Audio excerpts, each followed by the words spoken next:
now I can't see, David, I can't see the record button anymore. Can you guys see that? Recording. You're recording? Thanks, Millie. Super. So, all right, this is the introduction to the 4-H Western Heritage Project. And again, it's relatively new. We've been doing it here in Montana for about 12 years and started shooting the old cowboy guns the 12 years ago, and then found that it's a pretty good way to teach history as well as safe shooting and fun shooting. And so it's kind of become a history project where you get to shoot.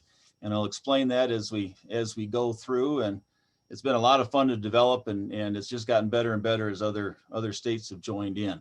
So if you're in a state that doesn't have it, or in a part of your state that doesn't have this project yet, we'll talk about how you can get that started. But just like any other shooting sports project, you do need to have a trained volunteer to get the shooting part of it started. So what is this Western Heritage thing? And I said on the flyer, and I'll repeat tonight, you don't have to live in the West. And so if you are from somewhere other than the western part of the United States, you can still participate. We've called it the Western Heritage Project because it started in Montana, so I was a little biased there. But we also shoot what would be considered the Western guns. And so we're shooting the cowboy guns that you would have seen in all the Westerns: lever action rifles, single action revolvers, double barrel shotguns. And so again, it's got that Western feel to it because of the Western guns being in all the Western movies. Of course, the Western guns were all made in Connecticut. And so there's definitely a tie to the East. But basically, Western Heritage is a combination of 4-H shooting sports and the study of the American frontier from 1860 to 1900. So during and right after the Civil War, it's that period of Western expansion when the West was settled and the frontier closed. And so members learn about the frontier by experiencing the lifestyle of those on the frontier. And the project kind of coined the phrase participatory living history. So if you're a kid and you think history is really, really boring because of the way you were taught in school, this is the 4-H way to teach history. And so we kind of live it a little bit. You get to do a lot of shooting and a lot of cool stuff, and you kind of get to relate to the people of that 1860 to 1900 time period. And it kind of brings a little bit more to life. So there's 5 of the 6 kids that started the project. The young man with the 66 Winchester on the right-hand side, if you're looking at the screen, is graduated from college and going off to officers training school in the Navy. So we've been doing this for a little while. So there's 3 main components of Western Heritage of the project itself. There's the shooting, of course, and it's a shooting sports project. And so if you go to a state or national competition, the shooting part is 50% of your score. And then the other 50% is split between the persona interviews. I'll talk a little bit more about that as we get to that part. And then the history of your area, or the history of the area that we go to for a national championship. So you get to do a lot of shooting. You get to develop a character from between 1860 and 1900, and you get to learn the history of your area or the area. It doesn't matter. So we're going to talk about shooting first, because that's what it is a shooting sports project. And you can see from these pictures that we try to address period correct of that 1860 and 1900 period. And so some people starting the project get concerned that I don't have all this stuff. And where do you get all this stuff, and how much does it cost? Well, to get started, you just need jeans, long sleeved button down shirt, and some sort of boot. It can be cowboy boots. It can even be laced up hunting boots. We're not that picky to get you started. We want you to try. We want you to be safe. And so that we're not shooting in flip flops and tennis shoes and tank tops and your ball cap on backwards and stuff like that. So if you don't have a cowboy hat or a Western style hat, you just go hatless. As long as you have a button down shirt, long sleeve, and jeans and a pair of boots, you're good. And your outfit will get better as you learn more and just kind of grow in the project. So we use the Old West style sidearms, single action revolvers, rifles, and shotguns. We shoot at steel plates at various distances. And so a hit is a ding on the plate and a miss is no ding on the plate. So it's just a miss. Your score is determined by your fastest time. And you shoot about 20 rounds plus the shotgun. So you got 5 in each revolver, then you got the 10 in the rifle and a couple of, sometimes 4 even in the shot for the shotgun. So you shoot all that, your fastest time wins, but every time you miss a target, it adds 5 seconds to your time.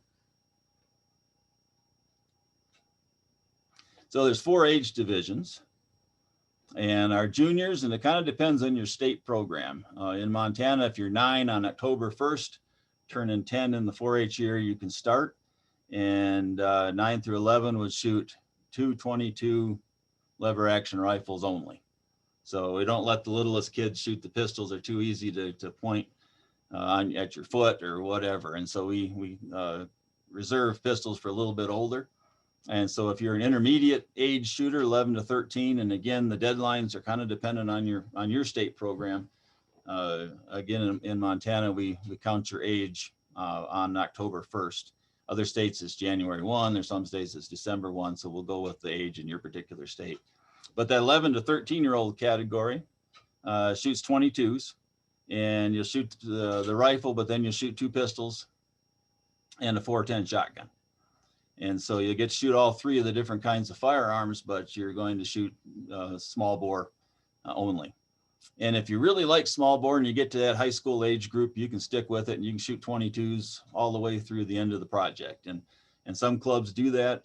And a lot of times that's primarily because the cost of 22 shells are so much cheaper than central fire.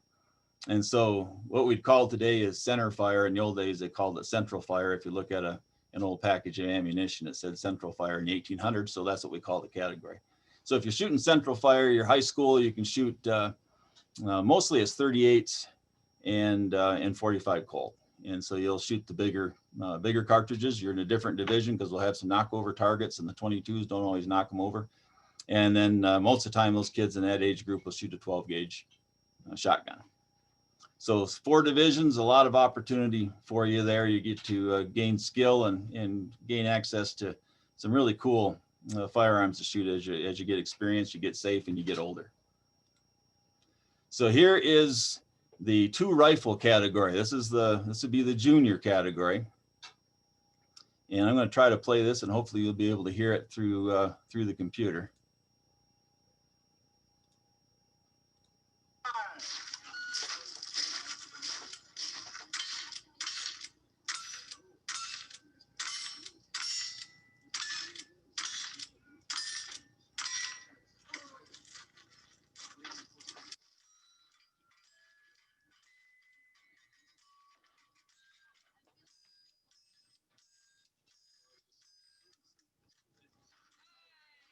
John, nice run. 26-26. All right, so that was Sam, and Sam shot 2 22 rifles. Did not miss, shot all the targets in the right sequence, and so he did it in 22 or 26.26 seconds. And we take the placing on the timer goes out to hundredths of a second. And believe it or not, we've had competitions where we've shot all day long, and then some of the placings were separated by as little as 3 100ths of a second. And so it's pretty close competition. So there wasn't any addition for misses, and there wasn't any addition for shooting the targets out of sequence. And so no 5-second penalties or 10-second penalty on that particular run. You also notice, and we'll go through this some more, where the range officer is at this throughout this whole event as well. So I'm going to take you now, this is more of an intermediate category with the rifle, pistols, and the shotgun, but they're all 22s. And it'll be the same for the senior division as well.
Nice job. So in that case, same kind of thing, no misses. What do you say, 44.94, I think it was. And no targets out of sequence, so no additional penalties on that time. The time was just the time. And so it took a little longer. You can tell it's shooting the 2 revolvers and then going to the rifle and shooting 10 rounds. Or no, excuse me, went to the shotgun, shot 4 rounds. So I had to do a reload on that. And then went to the rifle. And that was my daughter years ago. And so she wasn't exactly the fastest there ever was. You can see I tried to get her to kind of speed up between guns, and she just wasn't competitive enough to do it. Plus she wore a really nice skirt and it was hard to run around on the boardwalks. But she hardly ever missed. And one of the national championships, we had 200 targets over the course of 2 days, and she hit 195 of them. And so came in second, just completely because of no misses, or very few misses. We could have sped her up a little bit. She could have been where Kelsey is in Missouri as a national champion. So what do you need to get started? Your trained Western Heritage leader to get started in the shooting portion anyway. You're gonna need the clothing minimum. So you're gonna have to have long pants and long sleeve shirts. Your hearing protection, your eye protection. A lot of times that's available through your club. Most of the clubs that get started will be able to pick up the firearms. And so in most cases, it's not the individual who has to go out and buy all this stuff. And so it's pretty cheap to join. And then targets are another expense to get started. And steel obviously is better. You can use paper to get started, but you're gonna have to change the paper every time there's a new shooter. So it's kind of a pain. And it's harder to score because you can't hear the ding like you can on steel. But a lot of states have gotten started because they've written some grants to Friends of the NRA or other shooting sports organizations in their state, and have been able to pick up a set of targets, and you can change the targets 1,000 different ways. And so you don't need gobs and gobs of targets. And so you can pick those up, about 10 of them, some knockdown shotgun targets, pick up firearms. Everybody shoots and shares the same ones, and some 22 ammo, and you're ready to go. And I can't remember the name of this gal in the picture, if she's Missouri or Kansas, but she's got 2 live rounds, or not live rounds, but 2 empty rounds in the air. She's shooting a 38 rifle. And to be able to stroke that rifle fast enough to have 2 empties flying in the air and just about ready to rack in and shoot the 3rd one, it's impressive. So these kids get really, really good at this and really fast at it and accurate at the same time. So we shoot lead bullets because you don't want to shoot copper into our steel plates. And we use Old West sidearm calibers, so 22s on up to 38 and 45 Colt. You can shoot a 44-40. You can shoot a lot of different things. Usually clubs will, if they've got central fire, will kind of keep you to a 38 or a 45 because they're easier to get your hands on. They're low velocity loads too. We're not trying to knock a plate over. We're just trying to make it go ding. So recoil is not your friend. Recoil will throw you off from target to target. So it's pretty low velocity rounds. 2-handed pistol grip. We don't shoot with pistols in each hand and run around doing wild stuff. We also don't draw from a holster. So you'll see those guns are all sitting out on the table for kids to pick up, shoot till they're empty, put them back. If there's ever a chance to shoot yourself in the foot, it would be under time, in a hurry, either trying to draw that holster, a gun from a holster, or putting it back in. And then we load and unload at designated places and designated times under supervision. So here's kind of a simple rundown without shotgun targets. You got your rifle targets a little farther out, your pistol targets a little closer. We've got a 170 safety line. It's 170 degrees. Your muzzle does not ever cross back behind that safety line because that's where the audience is. And so we don't usually have that issue. We've trained kids to be pretty darn good about keeping their muzzle down range. It's one of the biggest safety rules of this project. Even if you have an accidental discharge and you send around down the barrel completely by accident, and your rifle or your barrel's pointed in a safe direction, nothing tragic is going to happen. And we don't send rounds down range by accident, but if it does happen and your barrel's in a safe direction, we're good. So we, again, enforce that 170 safety line. Here's a little more detailed target setup. We've got our rifle targets, pistol targets again. We shoot out of some buildings if we're lucky enough to have buildings to shoot out of. We'll load at a loading table down on the lower left-hand side. We'll go in with loaded firearms through the access point. We'll go up into the stage and stage those firearms, shoot them in the sequence that the instructor tells you to. When they're empty, we'll bring them back out and we'll unload them at the unloading table. So everything's under supervision. The range officer goes with you and usually carrying the timer as well. So loading table, you're supervised at all times. We're going to make sure that you get the rounds where they're supposed to be, 5 shots in the revolver, and you're going to put the hammer down on an empty chamber. So we're shooting 6 shooters, but we put 5 in them because then we can set that hammer down on the empty, and then that gun will be staged that way. And when you pick it up and cock the hammer, the first round will line up and be ready to go. So usually 2 of the pistols, 5 shots each, and 10 in the rifle on most stages. So the rifle is going to be open and empty. That means the lever is open, sitting on the table. So the action is open. There's nothing in it. You would close your action, put your hammer down, easy on the empty chamber, and then load your rounds. And again, it's supervised, so hopefully we get you the right number of rounds and get you all set. And again, the action's closed, hammers down on an empty chamber, and then you go ahead and load up however many rounds that stage calls for.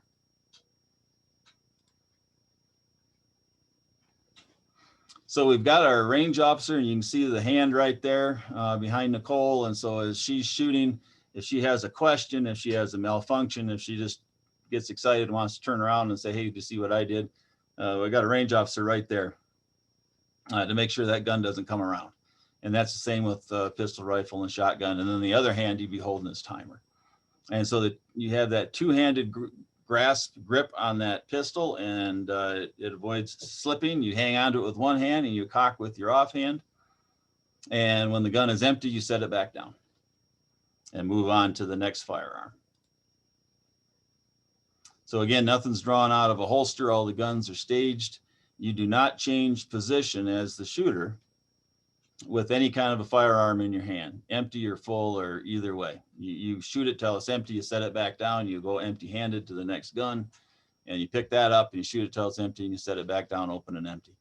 So there's no running around with the firearm in your hands. The only time you carry them is you carry them from the loading table up and get them staged, and the range officer helps you, and then when they're empty, you keep the muzzles downrange, you go to the unloading table and get supervised there, taking the shells back out. Again, shooting out of a window, we're right there with you so that if you have a malfunction or something, anything happens, you got a question, we can keep you safe, keep the audience safe, and keep you downrange, pointed downrange. So then you come to the unloading table and you're going to plunk your shells out and turn those cylinders so that we can see that they're empty. And we'll leave the loading gate open, and then those would go back to the loading table for the next shooter. We'll rack the action on the rifle a couple times, make sure there's no round that's gonna, they got stuck in there, shows up, we rack that, we visually and inspect that manually as well. When that's empty, that goes back over to the loading table for the next shooter. So the shotgun, the double barrels are real easy because you open them up, you dump the shells out, and you can tell real easy that they're open and empty. It's hard to hide a shell in a double barrel. The pumps are a little bit different, so we have to inspect those a little bit differently, make sure nothing's in the magazine. So we have safe and happy kids. There's our first 5 out of the first 6 that we had when we started this thing in 2008. So that was the shooting part. And a lot of times the reason the kids join is for that part. And I don't blame you, because that is a lot of fun. It's tons and tons of fun. The persona part can be fun as well. And you can see that some of these outfits got very, very elaborate. But you basically become a character from 1860 to 1900, somebody in that time frame. You develop a story based on historical fact. It can be a make-believe story, but it's got to be based on fact. And so, for an example, if your character came to Bozeman, Montana on the train, and you came in 1877, and the judges knew anything about that, you'd get dinged because there wasn't a train coming to Bozeman, Montana until 1883. So just stuff like that. If you're going to ride a stagecoach into town, there better have been a stagecoach that came to town. And so a lot of times you don't do a historical figure because then you have to copy their life. But you can do a make-believe figure, but base it on fact. So if you're a stagecoach driver, you better know what stagecoach line you're driving. I mean, that kind of stuff. So you got to have some fact to your story. And then as you interview with the judges, you will describe your clothing and why your clothing kind of fits the period and the person you're trying to portray.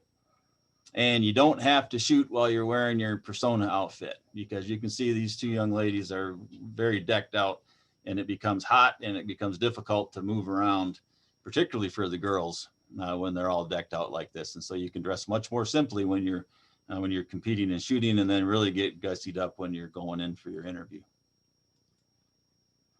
So we got Addison here on the left from Kansas, I believe, Colorado. I can't remember. Sorry, Addison, if you're on. And Ethan in the middle. Ethan is Nate Appleweed, land agent. And not only he's a gambler, it looks like here, but he's also a real estate agent in the Old West. So it's kind of funny. He came up with a really good story. And then one of our Kansas shooters on the far right as well. And I don't recall if he is a school teacher, Johnny Appleseed, or a preacher. But whatever he is, his outfit is really, really good. And so you'll go in, they'll tell their story and why they're wearing what they're wearing and what their life is all about. And you can even pattern this after your family. And so if you've got great grandparents that you know something about or want to learn something about, it's a great way to get started and kind of pattern it after your own family. And again, like I said, you get pretty good outfits going as you start to accumulate stuff, and we'll have clothing swaps at some of these multi-state or national events. And so you can pick up stuff pretty cheap. And a lot of times the way kids grow out of clothes, they'll pass them down to the younger kids pretty quickly and just give them to you. So a lot of opportunity to kind of up your outfit pretty cheap. And others will sit and sew these things. It's remarkable the work that can go into this if it's something that you're into. And I got other kids that don't give a hoot about that part. They just want to shoot, so they dress the minimum, and it's okay too. So the last part of it would be the exam, which is going to be a test on Old West stuff in the history of the area. So Kyle here is looking at the table of guns on the left, and we got a Sharps 73 Winchester, Henry rifle, and a 66 Winchester, and these are all things you'd learn about in the project. You probably shoot half of them. And so you'd know what those guns were, and you could write them down on the test. And our young man on the right kind of blew his mind with all this stuff, but it's not usually that stressful. It can be a lot of fun. And again, there's a national championship. This would have been Fort Benton, I think, in 2017.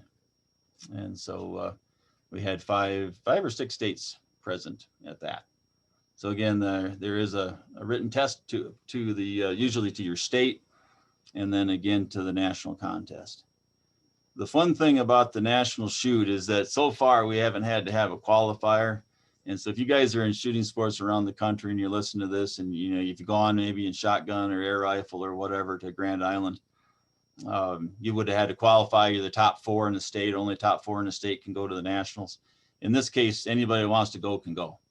And so you don't have to be national championship level or whatever. You think you're not good enough, you can just go and have a good time and just learn a ton and make a lot of good friends and not have to worry about being the top 4 in your state. And you can go when you're 9 years old and not have to wait till you're 14. So again, another advantage of this is you get a national trip when you're 9 years old and not a high schooler. So as we're learning history, I've pulled in some guys that and women that are kind of fun to listen to and can teach us a few things. And so when we were in Fort Benton in 2017, the guy on the left there is the Beard of Knowledge, Mark Hall Patton from Pawn Stars. If you've seen Pawn Stars on the History Channel, Mark is a museum guy that comes into the pawn store and tells them the history of whatever it is they're looking at, Rick and the guys. And so I called up Mark, and unbelievably, I left a message. He called me back and he came to Fort Benton. So that was pretty cool. We got to meet kind of a TV guy, and again, not just a TV guy, but a guy that knows history like nobody's business. The guy is sharp as a tack, and he's lucky to be on TV, but his real passion is running museums, and so that's what he does in Nevada most of the time. And then Dr. Taylor on the right, he is, if not the, at least the top 1 or 2 or 3 of the best scholars on African American history in the West. And so he came to Deer Lodge in 2018 and spoke to us about Black history on the frontier. Absolutely fascinating. He is a scholar, like I said, in the top 2 or 3 in the country on African American history on the frontier, and just a awesome guy to talk to and share his knowledge. And it was just a ton of fun. And he was really impressed with the caliber of kids that we got in 4-H. He's not a 4-H guy. He's not a land grant university guy. He was University of Washington, and got a taste of what 4-H was all about, and just really, really enjoyed it. And we enjoyed having him. So if you're out there from wherever you are in the country, I hope we drew some folks in. And you're thinking, this is all great, but you watched all the Westerns and there weren't any black cowboys. And I had an African-American kid here in Bozeman. I tried to get in, he's a friend of my son's. And I'm like, man, why don't you join the project? And he goes, well, there weren't, American history really isn't for me. There weren't any black cowboys. And I about flipped my lid because, yeah, there were tons of African-Americans on the frontier, and about a third of the cowboys in the West were either black or Hispanic. So there was a ton of African-American cowboys, and they worked after the Civil War in Texas and all the way north to Montana, and some settled in Great Falls. And so we had a great black population for a long, long time in Montana, clear into the 30s until about the Depression time. And also Buffalo soldiers. And so African-American troops in the West did a lot of military work out here, fought fires, did a ton of stuff in the West. And so African-American history in the West is very, very rich. And just so you, just to let you know, this group on the upper right just represents the Buffalo soldiers of the West. But there were 23 Congressional Medals of Honor that came out of the Buffalo soldiers. And if you can imagine what you'd have to do as a black man in the 1800s to win the Congressional Medal of Honor, you'd just be flabbergasted. And then to know that 23 African Americans won the Congressional Medal of Honor on the frontier. So a remarkable story, something in history for everybody to be proud of, something for African American youth to know as well, is that there's a rich, rich history. And like Dr. Taylor said, just scratch the surface. There's room for a scholar there as well for African American history in the West. So Todd, you got a question whether or not racism is discussed as part of the curriculum? We don't necessarily discuss racism straight up because what we're trying to find is common ground. And I don't want to find things that divide us. I want to find things that bring us together. And there's some real heroes that everybody can be proud of, regardless of color. Now, we know that there was slavery and oppression and of a lot of minorities during this time period. There was slavery, or there was oppression of the Irish, for crying out loud. I mean, if you had the wrong accent, you could be discriminated against, and not just color of your skin. But there also were a ton of people from every race that lived peacefully, friendly, and neighborly with each other. And so I know we watch the movies, and it's all, like Dr. Taylor said, it's all slavery and oppression, and particularly the African American community. And he said there's a whole lot more of a rich history. There's plenty of slavery and oppression during the period, and particularly the Civil War period. But he said there's also a lot of triumph. And a lot of things to be very, very proud of, and this is one of them. If you don't know Bass Reeves, he was a U.S. Marshal out of Fort Smith, Arkansas. Judge Parker put him in place. One of the few African American U.S. Marshals in the Old West period. He brought in, and we're talking going into Indian country in Oklahoma. the toughest, baddest, murderous, violentest outlaws in America, hiding out in Indian country. He went into Indian country and brought back over 1,000 fugitives and brought them back to justice. He ended up having to shoot 13 of them.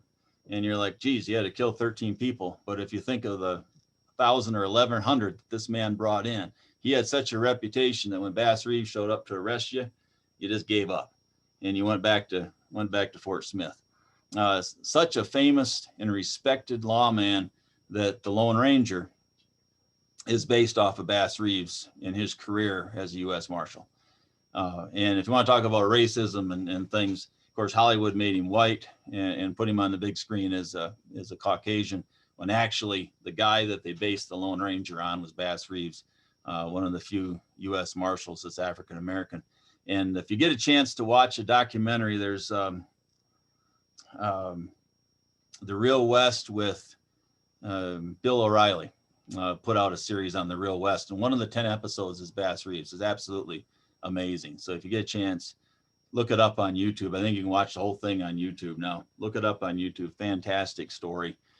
This guy is just an American hero. So somebody's scribbling on my screen. There, it's gone. Same thing with Asians. Chinese built the railroads, hung off the cliffs to blow the tunnels on the railroads, had legitimate businesses all over the cities of the West, provided services, had restaurants. So a rich history of the Chinese and Asians in the West as well. And so there really isn't a more minority group that was not part of our American history, and we're not contributors, positive contributors to American history. So if you're Hispanic and you don't think there were Hispanic Mexican cowboys, you're crazy, because if it wasn't for the vaqueros, there wouldn't be any cowboys, because the Hispanics invented the cowboy. And so they call them vaqueros, and they worked on the ranches way back when the Spanish first arrived in the New World, before anybody else was ranching cows anywhere in America. So some of the greatest horsemen in the world, and huge, rich heritage. Matter of fact, the Western stock saddle is a descendant of the conquistador saddle that came over with the Spanish, got adapted in the New World, became basically a cowboy saddle. They had the lassos, the ropes, the chaps, was a chapadero, which would be the Spanish pronunciation, and invented almost all of the stuff that Americans adapted to being a cowboy in the United States. So rich Hispanic heritage in the West as well. Huge contributors. Of course, we know Native Americans and their plight in the West. There's a lot of turns and twists to those stories as well. This guy, Eli Parker, he is sitting at Appomattox. He's a Seneca, Native American. He's on the staff with General Grant for the North, and he's sitting in Appomattox recording the surrender of General Lee. And so there are Native American folks ingrained in areas that you don't even think about. I mean, they're just not just the Indian Wars. It's the fabric of the United States, and he's on Grant's staff. And so you're talking about bigotry, and we're talking about racism. We're also talking about people that ignored any kind of race and put people in high positions of honorable service because of their merit. And here's one of them sitting right there on General Grant's staff. Pretty impressive guy. And we've had a Native American vice president. I wish I could remember his name. I just thought of it and then lost it. And people don't recognize that stuff. That's why American history is, to me, I'm so passionate about it, because we hear things on TV today that divides us, and we're not hearing the whole story. There are some really great stories of folks in all walks of life that race was ignored, and people got along, and they actually thrived together. Chief Joseph was with the Nez Perce, Indian War, Nez Perce War, 1877, and defeated and put into exile, basically. But if you ever get a chance, even in a book of quotations, I've got Bartlett's book of quotations. Chief Joseph spoke to the United States Congress, And you would think this guy was Ivy League educated orator, and he wasn't. He was brought up on the frontier in an American Indian lifestyle, hunting buffalo, learning his leadership skills from his father and grandfather and in the community there, and yet went to United States Congress. And I can't believe that he didn't have more influence over those guys in Congress at the time that he did, because you read like I said, I've got Bartlett's book of quotations, and if you look up Chief Joseph, you'll read some of the stuff he said to Congress, and it's absolutely fantastic. And why that wasn't more moving at that time for the Native American plight, I don't know, but very, very impressive individual. And one of the things that's fun is he shot a 66 Winchester, and the one that Chief Joseph surrendered at the last battle and handed over to I start talking about this stuff and I forget the names, but handed over to U.S. military and said, "I'll fight no more forever." That gun is in Fort Benton, and we had a national championship there, and you could go into the museum and see that gun, and I got to photograph it, hold it, and it's just cool because these guys are all gone. Their story remains on paper. But when you kind of live the lifestyle, you kind of feel like you kind of know how they lived. And when you get to, you know that the people are gone, but the stuff they left behind is still there. And to hold his 66 Winchester, know that he held it at one time, was just really powerful to me, because it really brings to life what that era was all about. And the other thing it brought to life is he had a hard time cleaning all the nooks and crannies, just like I do. So the little black stuff you can't get out of the corner of your 66 Winchester, Chief Joseph had the same problem. So that made me feel a little bit better. He didn't do it any better than I did when it comes to cleaning your gun. Todd, this is Dave again. Yeah. A question about the Civil War and how it is integrated into the Western Heritage Project. Mostly because we start out with Old West guns that were used during the Civil War. So it depends on where you're at. And, the folks from Missouri, Kelsey's on. I didn't see who all else is on. I think Missouri was like the number 3 state for Civil War battles, but it's also the state that you would jump off from the east to the west. And so it just depends on what you want to focus on. If you want to focus on Civil War, you can. If you want to focus on the Missouri-Kansas border war era, you can. Or you can look at Western expansion and talk about the folks that built the wagons and the guides and people that took people from Missouri all the way to Oregon. And so we don't really deal as much with the Civil War as our topic area because we look more at the Western expansion period right after the Civil War. But I included 1860 because a lot of the firearms that went west originated in the Civil War period, and then went west from there. Another question for you. Do you know who the producer was for the Real West that included Bass Reeves? Yeah, it was Bill O'Reilly from Fox News put it on back when he was still on Fox News. And I caught on to it because we had another speaker we had at our national championship was part of that show. He's a narrator, and you'll see Montana State University at the bottom of the screen when he speaks. And so I caught on to it because of our faculty member being part of that, as well as just seeing it advertised on TV. But it'd be Bill O'Reilly's The Real West. He talks about the James brothers. I mean, it's the 10 of the top famous people of the Old West period. And one of them is Bass Reeves. It's a really good episode.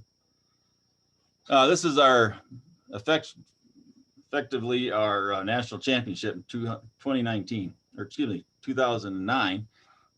We started in 2008, had a state shooting in 2009 that was basically a national shoot because we were about the only club doing it anymore. And if you compare that to 2018, you can see that, and this is just national championships. These are just the people that traveled to the national championship, but we've been running 80 to 90 competitors at nationals, and 250 to 300 people come because your mom and dad and aunts and uncles and everybody else. So we try at the national championships to provide some some education and some fun experiences and a lot of shooting. And so we got one coming up, hopefully, if this COVID thing ever ends, in August in Ellsworth, Kansas. And we're looking forward to that. That's a cow town. So if you're driving cows from the ranch and want to put them on a railroad, that's one of the towns you would end up in. So looking forward to that and all the things that go along with the history of that area and that particular cow town. So some pretty cool stuff to live.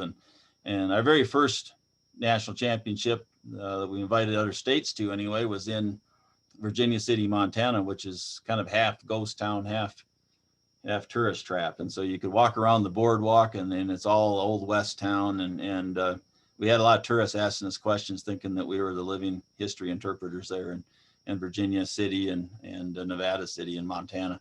So we tried to pick a place that's got some history to it, particularly old West history, to hold our nationals and teach you something while you're here and you don't even know you're learning stuff because you're having so much fun. So if you want to get started, visit with your 4-H leadership in your state and join the fun. We would hopefully we'll have some trainings this spring again if we can ever get out of our pandemic and get together. I know it's just really, really hurting us in shooting sports because so much of what we teach is hands-on, and to be able to do that, and we just can't do that with a group, and we can't travel. And so a lot of our universities have said we can't travel. But well, that's the other thing we get to do. So that's a mountain howitzer that belongs to Will Abbott, one of our volunteers. So we get to shoot the mountain howitzer. And then we went to California last year, 2019, and we got to shoot the Civil War cannon. And I just want to tell you that you don't get to do this stuff in the Boys and Girls Club. So rah, 4-H, because you get to shoot some pretty cool stuff. And not always you, but at least you get to see it and learn how to load it and that sort of stuff. So it's pretty fun, pretty fun way to learn. Any other questions, Dave, in the chat box? None at this point. All right. I'm going to keep doing these kind of things. This one was more of a lecture, looking at the clock here. This one is a presentation really to kind of get you introduced to the project. The next 4 of them, January, February, March, and April, are going to be hands-on workshops. And so we'll do them over Zoom, just like we did this evening. But you'll be able to follow along. And so if you go sometime between now and January 25th, down to the bottom here, it says www.4-h-westernheritageproject.org. If you go to that website, you will see up at the top, along the banner on the top, it'll say Youth Activity Guide Companion. And you click that and it will take you to the page where there's instructions for getting ready to make a paper cartridge. And so next time around, I'm going to come out of this, see if I can figure out how to stop sharing. There we go. So and we can turn the recording off, I think, probably. Todd, there's a question about expanding on the interviews. I'm assuming those are the interviews during the national conference. A question about whether or not you'll share the recording. Of the kids doing their interview? The recording of this particular presentation. Of this presentation, yes, I will be happy to do that. So other folks that weren't able to join us will be able to see this. I'll put it on the website as soon as I figure out how to do that. So just wanted to show you folks, when we get together next time, if you decide to join us again, we are going to make, this is a 36 caliber paper cartridge for an 1851 Colt Navy. And the bottom is made out of coffee filter. This one's full of black powder because I can actually shoot these. And if you're lucky enough to be in our club, you get to shoot these. But the rest of you will have to figure it out on your own. But I got a conical bullet stuck in here, about 22 grains of double F powder.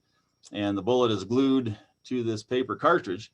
And you would think, my gosh, those things are awful flimsy. And they are. So what you would get, if you bought them at the hardware store, is you would get a wooden box, and the back has got a hinge on it, and the hinge is nothing more than a piece of cotton that's glued onto the back of the box. And then your cartridges, 6 of them, because you got a 6-shooter. I got one of them missing because that's what I just showed you, would be inside of this wooden box with this lid that has a hinge that's a piece of cotton. So then you would have that would be all in there protecting your fragile little paper cartridge. And these are for the 44 1860 Army. But you would get them packaged like this. This one I've got my own name on them because I packaged them. So it's Kestner and Kestner Ammunition Works in Bozeman, Montana. And they got a little string on them. And so if you were out in the field and you had a package of paper cartridges, you would take this string, peel it off, be able to open up your box, and you'd have your 6 rounds in there that then you would jam down into your 51 Navy. And if you've never seen a cap and ball revolver, how they operate, you're probably wondering how in the heck does that work? And that's what we're saving for next month. We'll show you how that works. And so I can't do that when I'm in my office on campus at Montana State University. I'll have to do that one from home because I need the guns and the gunpowder and all that stuff they don't really like having on campus very much.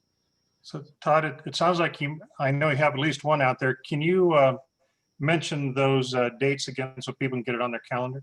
Yeah, and it's on the website as well. January 25th, 6:30 Mountain Time, which would be 8:30 where they made these guns in Connecticut, 5:30 in the west, far west. So 6:30 Mountain on the make sure I got that right, 25th of January, we'll be making paper cartridges. The supply list is on the website. So if you go out and get yourself a dowel and you get get a coffee filter for the old drip coffee makers, you get a little bit of coffee grounds and you find some sort of a projectile. I know you're not going to have a hand cast conical bullet, but if you have a round ball if you happen to shoot cap and ball, you can use a round ball. If you don't have that, you can roll up a piece of Play-Doh about the size of a pea, 36 caliber, so 1/3 of an inch about, and roll one of those up. 3/8 of an inch would work because that's 375. So if you want to roll up a piece of Play-Doh and let that dry, we'll make you a Play-Doh bullet, but you'll get the idea. And then you'll use coffee grounds for black powder. I don't want you sitting in your home pouring black powder around if you haven't done this kind of thing before. And so, I mean, I do because I'm going to actually shoot these things. But for your demonstration in your home, you can just rip open a Keurig cup and you'll have enough coffee grounds in there, ground coffee in there to fill that up. And it looks a lot like black powder, and then put your projectile on top and we'll build ourselves some paper cartridges just like Samuel Colt's factory did in the 1860s.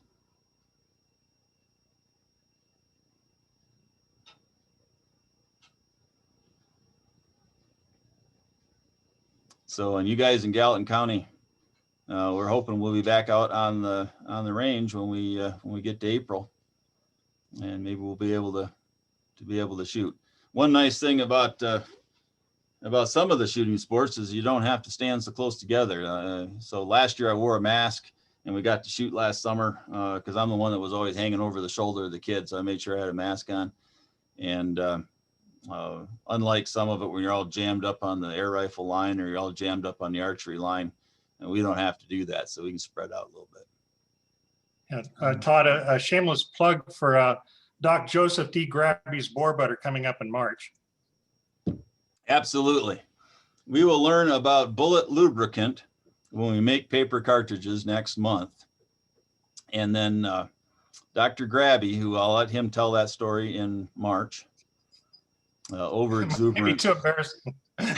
over exuberant Western Heritage instructor, will teach us how to make the bullet lube. So we'll learn what it's all about and why there's lube on a bullet. And then you'll actually be able to make your own bullet lube in March. So that one again will probably be out of your home, where the Galloping Gourmet will be mixing grease and tallow and I don't know what all go, beeswax and who knows what. So Dave, if you give me those instructions or at least the ingredient list, I will get that on the web before March as well. Yeah. Kelsey, you're right in the middle of my screen on top. So I've been looking at you most of the night, and I wanted to ask you, what was this for folks that are just getting started? What was your persona and what was your story basically? Well, so I actually had two personas during my time. The original one was Persephone Pinkerton. She was she was a fake, completely made up daughter of Alan Pinkerton, one of the Pinkerton brothers of the detective agency who hunted Jesse James. And her character actually, she ran with the James gang because she didn't want to be associated with her family anymore. And there's a whole big adventure story behind that. And then as I got older, I took on a more period correct, more historically accurate character by the name of Simplicity McCall. And she was a seamstress who had a husband in the Union Army during the Civil War. And develop McCall's patterns? Well, that was the joke, is that, yeah, Simplicity and McCall were two different patterns, but you could argue that yeah, she went on to her family develop the patterns. Yeah, I think you won the national championship in Deer Lodge, didn't you? Yes. Yeah. And so does that make you a predecessor to Governor McCall of Oregon? No, unfortunately, no relation, I don't believe. Yeah, if you guys don't know the Pinkertons, they had the big eyeball was their slogan or their logo, and it was "We never sleep." And so the private eye kind of came from the Pinkerton organization. And so when we talk about private eyes right now, private detectives, that's where the private eye came from, is that "We never sleep" Pinkerton logo. Oh, there were 3 brothers involved in that? There were 2 that founded the agency, Robert and Alan. Okay. That I remember. It's been, forgive me, I'm a little rusty. That character is almost 7 years old now. Oh, mercy sakes, that's a long time. That's Yeah, half your life. Way back in her youth, she was that person. Oh.